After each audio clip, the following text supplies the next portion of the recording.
అన్ని ప్రశ్నలకు కూడా సమాధానాలు చెప్పడం జరిగింది. వారికి సమాధానాలు నోటి మాటగా చెప్పడమే కాదు, అన్ని రకాల ఎవిడెన్స్లు కూడా పూర్తి స్థాయిలో అందించడం జరిగింది. నేను మీడియాతో కూడా ఒకటే కోరుతా ఉన్నా, ఎందుకంటే మేము కమిషన్ ముందు హాజరై వచ్చి ఇక్కడ నేను రాజకీయాలు మాట్లాడడమో ఇతర అంశాల జోలికి వెళ్ళను.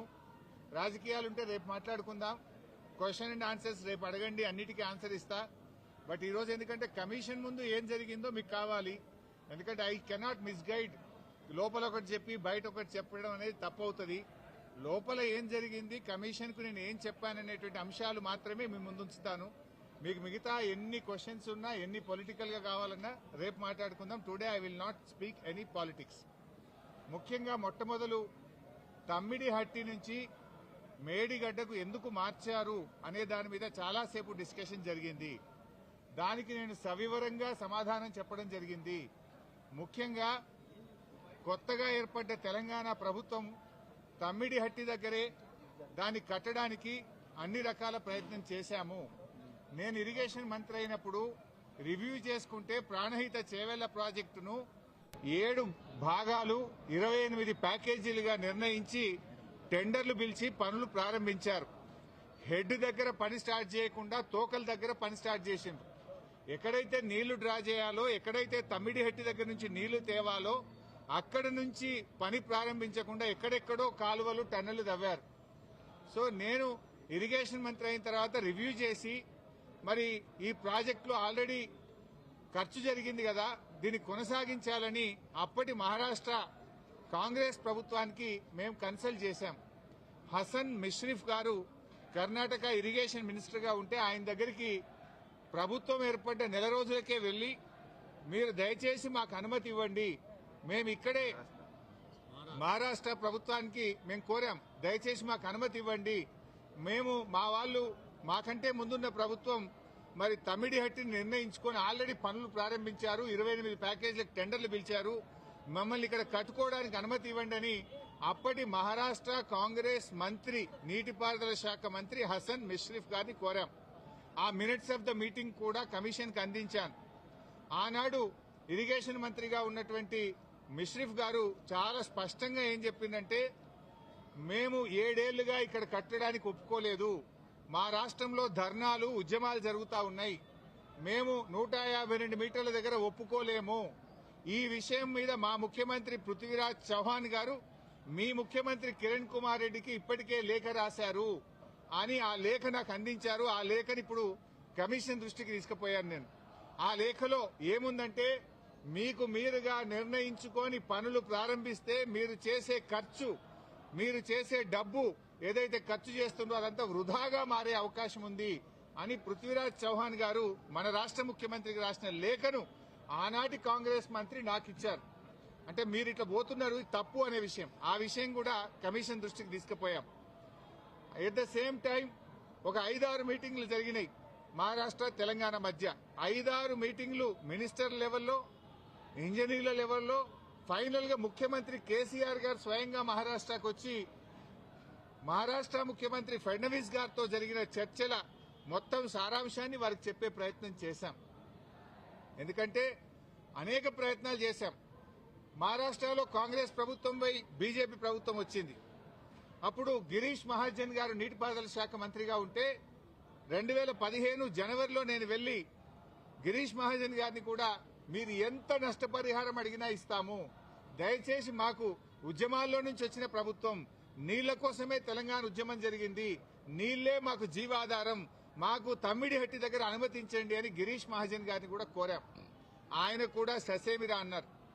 అప్పుడు మన రాష్ట్ర ముఖ్యమంత్రి కేసీఆర్ గారు స్వయంగా మహారాష్ట్రకు వచ్చి అక్కడ మహారాష్ట్ర రాజ్భవన్ లో విద్యాసాగర్ రావు గారి గవర్నర్ గారి సమక్షంలో మహారాష్ట్ర ముఖ్యమంత్రి ఫడ్నవీస్ గారిని 17 ఫిబ్రవరి 2015 రోజు తమ్మిడిహట్టి దగ్గర బ్యారేజ్ కట్టడానికి అనుమతి ఇవ్వండి అని అనేక రకాలుగా కేసీఆర్ గారు మహారాష్ట్ర ప్రభుత్వాన్ని, మహారాష్ట్ర ముఖ్యమంత్రి గారికి విజ్ఞప్తులు చేశారు. అయినా వారు ససేమిరా అన్నారు.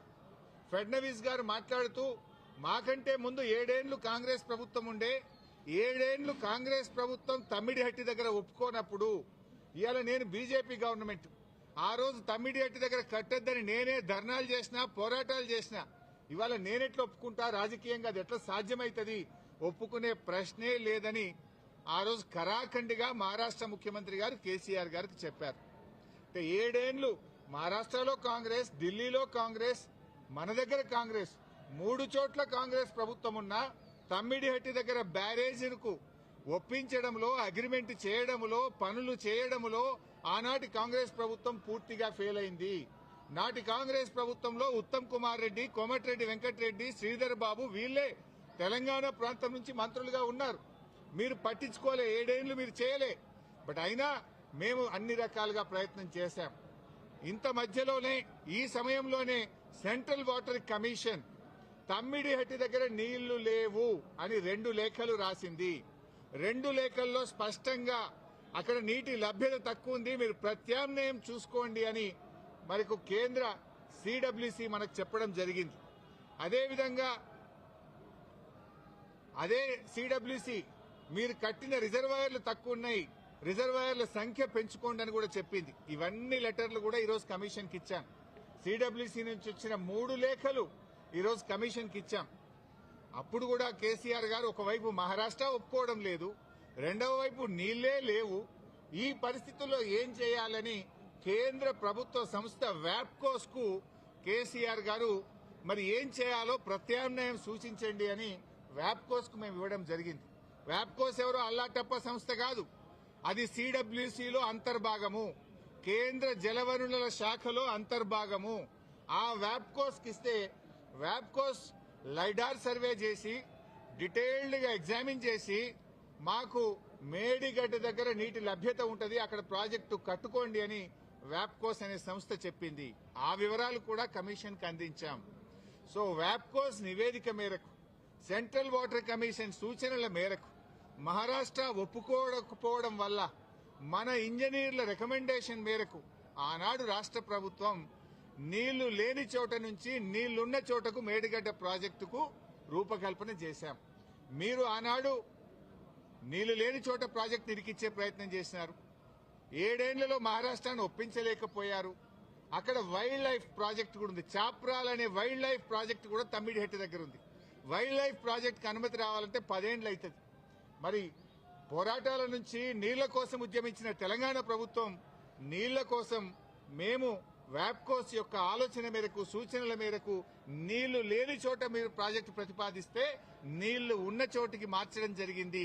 ఎందుకు మార్చామనేది documents, evidences, meeting minutes, central water commission లెటర్లు, మహారాష్ట్ర ముఖ్యమంత్రి రాసిన లెటరు అన్నింటినీ కూడా కమిషన్ కు పూర్తి ఆధారాలతో సహా సమర్పించడం జరిగింది. ఎందుకు మార్చవలసి వచ్చిందో సవివరంగా చెప్పేటువంటి ప్రయత్నం మేము చేయడం జరిగింది.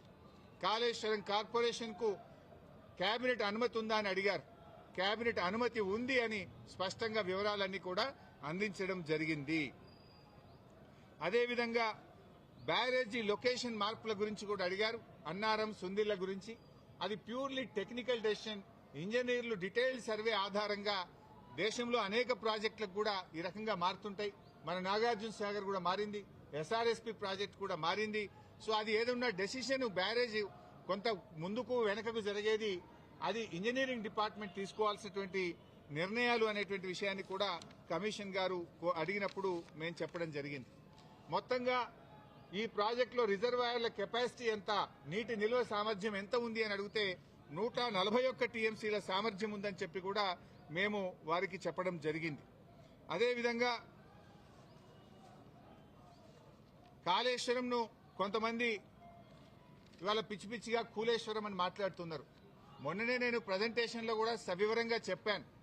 కాళేశ్వరంలో 100 భాగాలు ఉన్నాయి, 100 భాగాల్లో అన్ని ఇంటాక్ట్ ఉన్నాయి.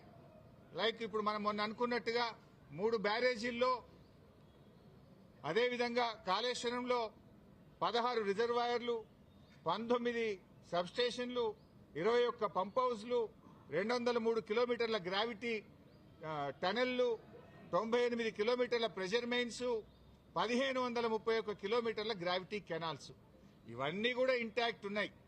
ఒకవైపు ముఖ్యమంత్రి గారు మొన్న పోయి గంధమల్లకు శంకుస్థాపన చేశారు. మరి గంధమల్లకు నీళ్లు ఎక్కడి నుంచి పోతాయి? మల్లన్న సాగర్ నుంచి పోతాయి. మల్లన్న సాగర్ ఎక్కడిది? కాళేశ్వరంలో అంతర్భాగం. ఇంకొక వైపు హైదరాబాద్ కు మూసీ సుందరీకరణకు నీళ్లు తెస్తా అంటున్నారు.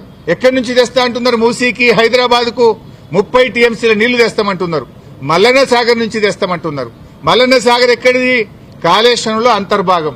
అంటే ఇంత స్పష్టంగా ఒకవైపు ప్రభుత్వమే కాళేశ్వరం మీద ఆధారపడి హైదరాబాద్ కు 30 టీఎంసీల నీళ్లు తేవడానికి టెండర్లు పిలుస్తుంది. ఇంకొక వైపు మల్లన్న సాగర్ మీద ఆధారపడ్డ గంధమల్లకు టెండర్లు పిలిచి ముఖ్యమంత్రి శంకుస్థాపన చేస్తారు. ఇంకొక వైపు కాళేశ్వరం కూలింది, కుప్పగూలింది, కాళేశ్వరం లేదు అంటారు. అంటే ఇవాళ ప్రభుత్వం డొల్లతనం పూర్తిగా బయటపడ్డది. ఎప్పటికైనా కాళేశ్వరమే తెలంగాణకు లైఫ్ లైన్, జీవధార అనేది ఇవాళ ప్రజలకు స్పష్టమైంది. కమిషన్ ముందు కూడా చాలా వివరంగా అన్ని కూడా మేము ఏది నోటి మాటగా చెప్పలే, విత్ డాక్యుమెంటరీ ఎవిడెన్స్, సాక్ష్యాధారాలతో సహా గత ప్రభుత్వంలో తీసుకున్న నిర్ణయాలు, సిడబ్ల్యూసీ రిపోర్ట్లు, వ్యాప్కోస్ రిపోర్ట్లు, కేబినెట్ నిర్ణయాలు అన్ని కూడా ఆధారాలతో సహా కమిషన్ కోరిన విధంగా మేము సబ్మిట్ చేయడం జరిగింది.